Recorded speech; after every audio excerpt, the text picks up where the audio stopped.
हम्म।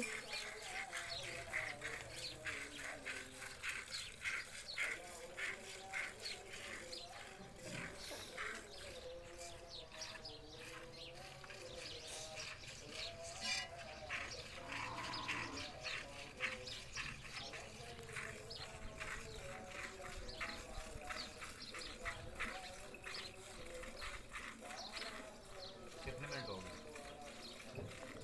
1:53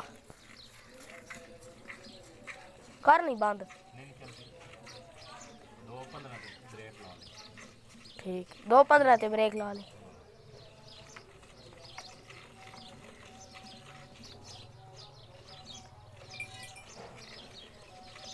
हाँ।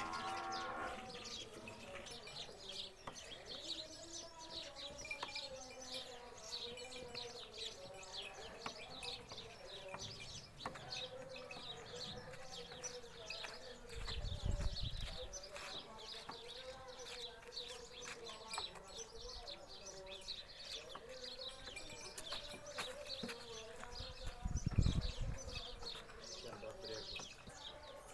खाने वाले को बुलाओ।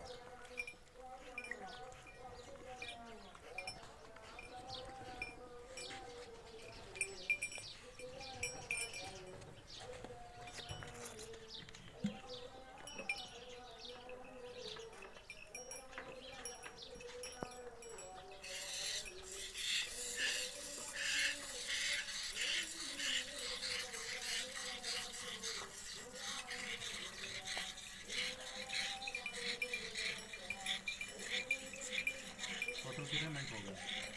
3:18